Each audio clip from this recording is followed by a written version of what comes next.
आज आप समाज में सर्वे करा के देख लो, किसी भी जात बिरादरी में कांग्रेस पार्टी किसी जात बिरादरी की पार्टी नहीं है। हर समाज के, देश की एक मजबूत और एक सोच वाली पार्टी है, आइडियोलॉजी पे चलने वाली पार्टी है। सभी वर्गों को ध्यान में रख कर के गरीब, अमीर और तमाम सियासी समाजी मुद्दे को हमेशा आगे रख कर के देश हित में कांग्रेस ने काम किया है। कि राहुल गांधी वो चमकता चेहरा, वो भरोसेमंद चेहरा, वो जिम्मेदार चेहरा देश में उभर के आया है और अपनी इतनी बड़ी पदयात्रा से उन्होंने अच्छों को दांत खट्टे कर दिए हैं।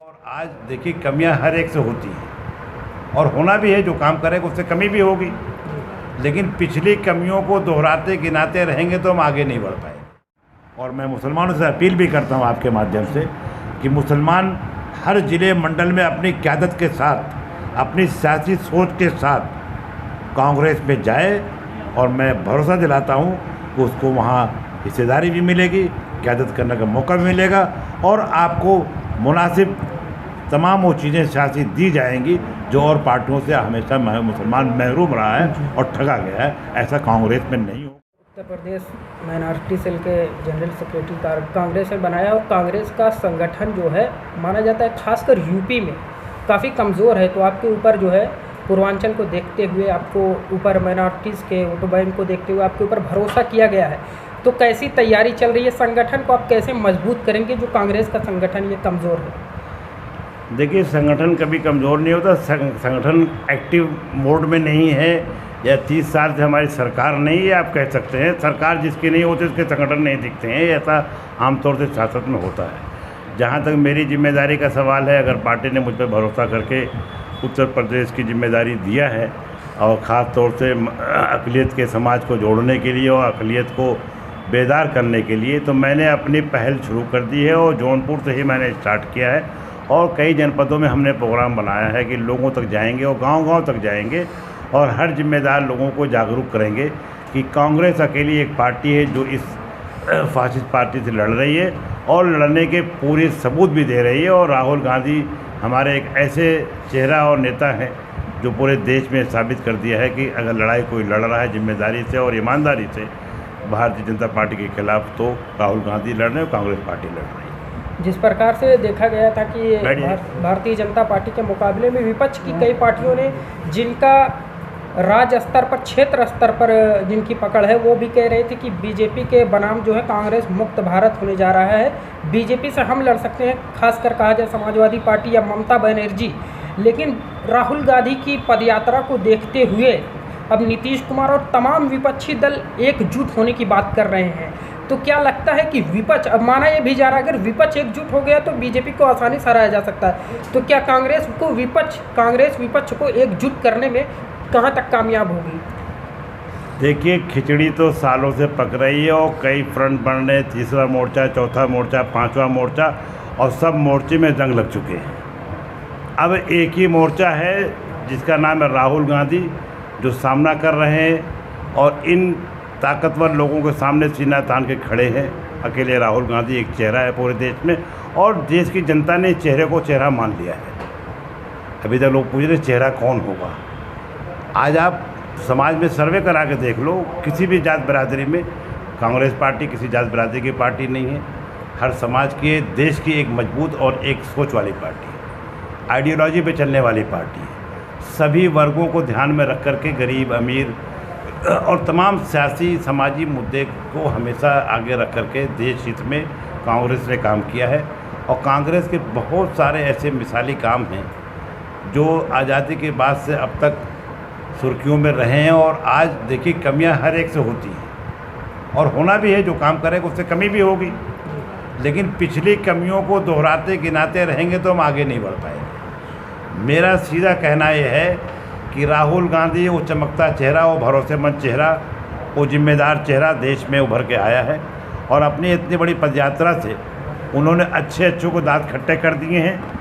लोग सोच नहीं सकते जितनी पदयात्रा उन्होंने 4 महीने में 4000 किलोमीटर की यात्रा करके पूरे देश को उन्होंने महसूस किया है और एहसास भी कराया है अपने खुद के प्रोग्राम को कि हम कैसा भारत चाहते हैं, किस तरह का भारत चाहते हैं, भारत के लिए हम क्या कुर्बानी दे सकते हैं। उन्होंने अपने पद की त्याग दी, लोकसभा का त्याग दे करके और बिना किसी परवाह के भारतीय जनता पार्टी से अकेले लड़ने वाला नाम है। इससे सभी विपक्षों की जिम्मेदारी बनती है और एहसास भी हो गया कर्नाटक चुनाव के बाद जी जो बोल्ड फैसले लिए गए कर्नाटक में। जी क्षेत्रीय पार्टी जेडीएस किनारे हो गई। जी इसी तरह से मुझे अंदाज़ा है कि लगभग जितने लोग उछल कूद रहे थे जी ये धीरे धीरे अपने अपने स्टेट में किनारे हो जाएंगे जेडीएस की तरह। जब राहुल जी और प्रियंका जी उत्तर प्रदेश में 24 के चुनाव को लेकर के आएंगे जी तो मैं समझता हूँ कि एक भूचाल आएगा जी और यहीं पर लोग देखेंगे। और ख़ास तौर से जिस समाज से मैं आता हूँ अक़लियत का समाज, इतनी बार ठगा गया है, बाबरी मस्जिद के नाम पे ठगा गया और तरह तरह के लुभावन में ठगा गया, भारतीय जनता पार्टी के नाम पे डराया गया उसको 20-23 साल तक। जी वो सब लोगों ने एहसास कर लिया है सिर्फ और सिर्फ कांग्रेस पार्टी ऐसी देश में है जो देश को आगे ले जा सकती है और हर समाज का ख्याल रख सकती है और सबको हिस्सेदारी दे सकती है। इसलिए मुसलमान पूरी तरह से मन बना चुका है और मैं मुसलमानों से अपील भी करता हूँ आपके माध्यम से कि मुसलमान हर ज़िले मंडल में अपनी क़यादत के साथ, अपनी सियासी सोच के साथ कांग्रेस में जाए और मैं भरोसा दिलाता हूँ कि उसको वहाँ हिस्सेदारी भी मिलेगी, क़यादत करने का मौका भी मिलेगा और आपको मुनासिब तमाम वो चीज़ें सियासी दी जाएंगी जो और पार्टियों से हमेशा मुसलमान महरूम रहा है और ठगा गया है। ऐसा कांग्रेस में नहीं होगा। इसके बहुत सारे सबूत कांग्रेस ने दिए हैं। कई राज्यों में कांग्रेस ने अपने माजी में अगर देखेंगे तो बिहार, आसाम और राजस्थान जैसे प्रदेशों में मुख्यमंत्री मुसलमान बना करके उसने साबित किया है कि हर समाज को लेकर चले। आज अगर समाजवादी पार्टी की बात करते हैं जो अपने को बहुत मजबूत मानते हैं, बहुत उछल कूद कर रहे हैं, कांग्रेस को बहुत हल्के में ले रहे हैं उत्तर प्रदेश में, जी उनसे मैं पूछना चाहता हूं कि गठबंधन को भी तैयार नहीं। मैं कहता हूं कि आप राष्ट्रीय अध्यक्ष हैं और आपका बेस वोट और आप जिस बुनियाद पर जिंदा हैं और जिंदा रहे हैं, इतने साल हुकूमत में रहे हैं, मैं चैलेंज के साथ कहता हूं हर समाजवादी पार्टी के मुसलमानों को खास तौर से कि अगर मुसलमान हटा दीजिए तो आप ओम प्रकाश राजभर के बराबर भी नहीं खड़े हो सकते अपनी बिरादरी के बूते। जी जी आपने अखिलेश यादव का नाम लिया और मुस्लिम वोट बैंक का नाम लिया, तो विधानसभा चुनाव में माना गया कि योगी बनाम अखिलेश का चुनाव है, सपा बनाम भाजपा है, तो मुसलमानों ने 84% एक तरफा समाजवादी को वोट किया, जिसके बलबूते पे 36% वोट समाजवादी पार्टी को मिला, बड़ा वोट बैंक मिला। लेकिन समाजवादी पार्टी को लगता है कि इस बार जो गैर बीजेपी वोट बैंक है वो सारा फिर समाजवादी को मिलेगा, इसलिए वो गठबंधन के लिए झुक नहीं रहे हैं। मुरादाबाद में अंदाज़ा हो गया, जहाँ उनके 5 विधायक 2 सांसद हैं, वहाँ AMIM जीत गई। आप चौथे नंबर पर रहे, जहाँ आपके 5 विधानसभा और 2 लोकसभा सांसद हैं। आप चौथे नंबर पर रहे। संभल में क्या हुआ? जिस मुस्लिम बाहुल से रामपुर में क्या हुआ? आप पार्टी जीत गई। जी आजम खान साहब का इतना बड़ा दबदबा, 40 साल का रिकॉर्ड टूट गया। तो कहने का मतलब है कि समाजवादी पार्टी को अंदाज़ा है कि अब और हम ठग नहीं पाएंगे। जी क्यों? कि उस कौम के जो ताकत थी कांग्रेस पार्टी, जब तक मुसलमान कांग्रेस पार्टी में रहा मजबूती से, कांग्रेस पार्टी वजूद में रही है पूरे हिंदुस्तान में और उत्तर प्रदेश में भी, और आज फिर वही वक्त वापस आ रहा है। राहुल गांधी की ईमानदारी और मजबूत क़यादत में मुसलमानों ने पूरे देश के मन बना लिया है। और जब 20% मुसलमान मन बना लेता है, 30-32% पे सरकारें बनती बिगड़ती हैं। जब 20% ही ने मन बना लिया है तो भैया कहाँ रहेंगे और भौजी कहाँ रहेंगे, ये सब वक्त बताएगा। कांग्रेस पार्टी के इस आगे बढ़ने वाले रास्ते को रोकना मुश्किल हो गया है। कर्नाटका में जेडीएस से अंदाज़ा हो जाना चाहिए। अभी भी अगर साथ में आसमान पे दिमाग है तो 2024 में वो भी साफ़ हो जाएगा। एक 2022 में मुसलमानों ने पूरी ताकत से आपको वोट दिया, आपके अपने लोग साथ नहीं रहे। आजमगढ़ में क्या हुआ? मुसलमानों ने मुस्लिम कैंडिडेट छोड़ करके आपके साथ दिया, उसके बाद आपके बिरादरी ही आपके बिरादरी पे चली गई उपचुनाव सत्ता के लालच में, उपचुनाव में। तो आप आजमगढ़ नहीं बचा सके। आप बहुत सारी सीटें ऐसी थी, 110 में आप रह गए। ओम प्रकाश राजभर की वजह से 10-5 सीटें बढ़ गई थी, वरना 100 के अंदर आप रहते। लेकिन वो तो कह रहे हैं कि उपचुनाव में एक नई ऊर्जा मिली है, मैनपुरी में 3 लाख वोट से जीते हैं, नई ऊर्जा मिली। तो उसी मैनपुरी में नगर निगम में क्या हुआ? वो तो मुलायम सिंह के उसमें ताज़े मामले में उनके उसमें था वोट, सिंपैथी वोट था वो। Sympathy vote. तो कोई बात नहीं, अभी तो आगे ही 2024 में फिर आजमाइश हो जाएगी। वो 3 लाख से जितने से जीतते हैं उतने से हार जाएंगे, देख लेना आप। राहुल गांधी ने अमेरिका दौरे पे कहा है कि भारत में मुसलमानों के ऊपर बहुत उत्पीड़न हो रहा है। सर क्या कहते हैं? देखिए, राहुल गांधी में एक ख़ास बात है, वो सच को मजबूती से कहने की उनकी हिम्मत है, उनका अपना एक सोच है। वो हिंदुस्तान में हो या अमेरिका में हो या कहीं भी हो,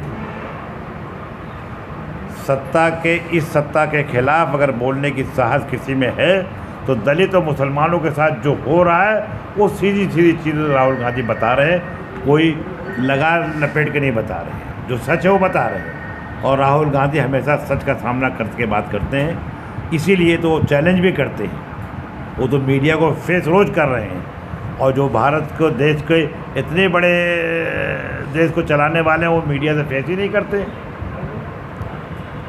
ये तो आपको पूछना चाहिए, मीडिया के लोगों को पूछना चाहिए कि भाई हमारे प्रधानमंत्री क्यों मीडिया से कतराते हैं। मीडिया चौथा स्तंभ है और तमाम मीडिया वाले उनके गुणगान गाते, लेकिन उनसे कोई प्रेस कॉन्फ्रेंस नहीं कर पा रहा है। तो ये मीडिया के लोगों को पूछना चाहिए। राहुल गांधी आस्पशवादी हैं, जिम्मेदार हैं, ईमानदार हैं और भरोसेमंद है। उन्होंने साबित किया है, देश में एक चेहरा बन के आए हैं। तो राहुल गांधी की कांग्रेस और आज के राहुल गांधी का कोई विकल्प नहीं है। देश का विकल्प भी राहुल गांधी है और सारे विपक्ष का विकल्प भी राहुल गांधी है। जब पूर्व की कांग्रेस में कुछ आरोप भी लगता रहा, जैसे बटला हाउस इनकाउंटर और तमाम, तो क्या अब की कांग्रेस में पूर्व की कांग्रेस में कोई अंतर देखते हैं आप? ये चौराहे का मुसलमान रोज़ पूछता है, वो समाजवादी का बधुआ मजदूर जो मुसलमान है ना, वो पूछता है। वो मेरठ पूछेगा, मुरादाबाद पूछेगा, मलियाना पूछेगा, गड़े मुर्दे उखाड़ता है। मुजफ्फरनगर की बात नहीं करेगा, जवाहर हक की बात नहीं करेगा, आजमगढ़ बिरजागंज कांड की बात नहीं करेगा। जहाँ जहाँ मुसलमानों के साथ 2012 से 2016 तक में जो तकलीफ़ें मुसलमानों ने झेली है, जिसको सरकार में लाने वाले लोग, वहाँ नहीं बात करेंगे। आजम खां जैसी शख्सियत को मिटाने का काम समाजवादी पार्टी के लोगों ने मुखिया ने किया। मैं तो कहता हूँ अखिलेश यादव की मंशा की वजह से आज आजम खां यहाँ खड़े हैं। आपकी एक ज़बान थी, एक आवाज़ थी, एक पहचान थी, आज उसको ख़त्म करने का काम कौन किया? रमाकांत यादव को क्लीन चिट मान करके 2.5 घंटा जेल में मिलने का टाइम है, और आजम खां के लिए 2 शब्द कहने का और सीतापुर जेल में जा कर के उन पर अफसोस जाहिर करने का उनके पास टाइम नहीं है। ये साबित करता है कि आजम खां को किनारे लगाने में योगी के ज़्यादा जिम्मेदार अखिलेश यादव खुद हैं। पार्टी ने कभी मुंह नहीं खोला, कभी आंदोलन नहीं किया इतने बड़े नेता के लिए, जिसने पूरे 40 साल दयानतदारी ईमानदारी के साथ बाबरी मस्जिद मूवमेंट का हो, बाबरी मस्जिद के नाम पे मुलायम सिंह को मुल्ला मुलायम सिंह बनाया, और मुसलमानों के बीच बहुत खुले तौर पे उन्होंने मुल्ला मुलायम सिंह का खिताब देकर, रफ़ीकुल मुल्क का खिताब दे करके मुलायम सिंह को हिंदुस्तान के पैमाने में पहचान दिलाई आजम खां ने। आज उस आजम खां के लिए उनके बेटे मुलायम सिंह के अखिलेश यादव राष्ट्रीय अध्यक्ष समाजवादी पार्टी के ज़बान खोलने को तैयार नहीं है, अफसोस के 2 शब्द बोलने को तैयार नहीं है, रामपुर जाकर उनको सांत्वना देने के तैयार नहीं कि अफसोस जाहिर करें, और उनके दुख में शामिल होने के लिए उनके पास टाइम नहीं है, और रमाकांत के लिए 2.5 घंटा टाइम निकालते हैं। तो ये सोच दर्शाती है कि आप किसके लिए कितने हमदर्द और कितने उसूल पसंद है, ये साबित होता है। बताने की ज़रूरत नहीं, ये सब 24 के चुनाव में बताया जाएगा। और अभी जौनपुर में एक मुसलमान धक्का दिया गया है, मुसलमान था कार्यकर्ता, और अभी वायरल हुई। हाँ, अभी और एक जगह का आया था, वहाँ भी मुसलमानी क्यों मंच पे वो स्टेज पे धक्के दिया जाता समाजवादी पार्टी के? कोई यादव को जहाँ ढकेलते थे देखे? उस वोट बैंक भी सबसे ज़्यादा उन्हीं का जाता है। मुसलमानों के बूते समाजवादी पार्टी थी, है और जिंदा है, और इन्हीं के बूते ख़त्म भी होने का काम होगा। मैं आपको दावे के साथ कहता हूँ 2024 में समाजवादी पार्टी की हैसियत कर्नाटका में जेडीएस से भी बुरा हाल होने वाला है, ये दावे के साथ कहता हूँ। जी, कर्नाटक की आप बात कर रहे हैं। लगातार कर्नाटक में जो है बीजेपी ने लगातार जो है बजरंग बली का मुद्दा उठाया, उसके बावजूद 136 सीटें, यानी कि जितना सोचा भी नहीं गया था, बीजेपी के 2 गुने से ज़्यादा सीटें, बहुमत 120, उससे कहीं ज़्यादा सीटें कांग्रेस ने निकाली। तो क्या मानते हैं कि अब विपक्ष का जो वोट बैंक है वो कांग्रेस में शिफ्ट हो रहा है? देखिए, विपक्ष हो रहा कि नहीं हो रहा, विपक्ष एक है ही नहीं। जितने विपक्ष में लोग हैं, हर आदमी प्रधानमंत्री बनना चाहता है। जी भाई, मायावती और अखिलेश मिल करके 15 सीट लाए थे। जी।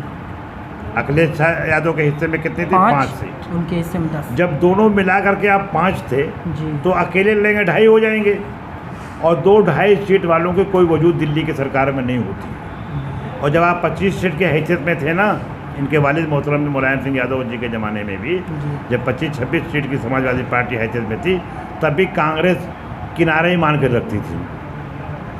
10-20 सीटों वाली पार्टी का कोई बहुत बड़ा वजूद नहीं बनता है, समझ गए। और 5 सीट से ज़्यादा समाजवादी पार्टी की सीट आने वाली नहीं है। 2024 भी आ जाएगा। कांग्रेस पार्टी को जितने हल्के में ले रहे हैं, 25-30 सीट कांग्रेस पार्टी के उत्तर प्रदेश में लाने से कोई नहीं रोक पाएगा। मैं आज आपके माध्यम से ये कहना चाहता हूँ। तो ये थे हमारे साथ परवेज़ आलम उर्फ भुट्टू साहब, जिनका साफ तौर पे कहना, इन्होंने कई गंभीर आरोप भी लगाए हैं जो समाजवादी पार्टी को लेकर, खासकर माइनॉरिटीज़ के इन्होंने जिक्र किया। ज़ियाउल हक एसपी की हत्या का भी जिक्र किया, मुजफ्फरनगर का भी जिक्र किया। इन्होंने कहा कि अगर पुराने मुर्दे मतलब पुरानी बातें उठाई जाएंगी तो बहुत कुछ सामने आएगा, लेकिन ये जो राष्ट्र का चुनाव है, ये राष्ट्रीय चुनाव है, ये किसी को मुख्यमंत्री बनाने का हटाने का चुनाव नहीं, ये सीधे प्रधानमंत्री का चुनाव है। तो ऐसे में जो विपक्ष का वोट है, खासकर माइनॉरिटीज़ के लोग, वो कांग्रेस की तरफ एक तरफा आ जाए, ऐसा परवेज़ आलम भुट्टू साहब का कहना है। क्योंकि कर्नाटक ने जो संदेश दिया है पूरे देश को, और ख़ासकर जिस प्रकार से देखा गया है कि कांग्रेस पार्टी अब खुलकर मुसलमानों के मुद्दे पर खुलकर बोल रही है, कि जिस तरह से राहुल गांधी ने अमेरिका में बोला है, उनको ये डर, अब कांग्रेस पार्टी को ये भी डर नहीं है कि उनका गैर मुस्लिमों खिसके या ना खिसके, लेकिन वो कांग्रेस यानी मुसलमानों के, माइनॉरिटीज़ के मुद्दे पे खुल के बोल रही है। तो ये था हमारे साथ परवेज़ आलम भुट्टू साहब, जिनको कांग्रेस पार्टी ने एक जिम्मेदारी दी है। अब देखना ये है ये अपनी जिम्मेदारी को कैसे निभा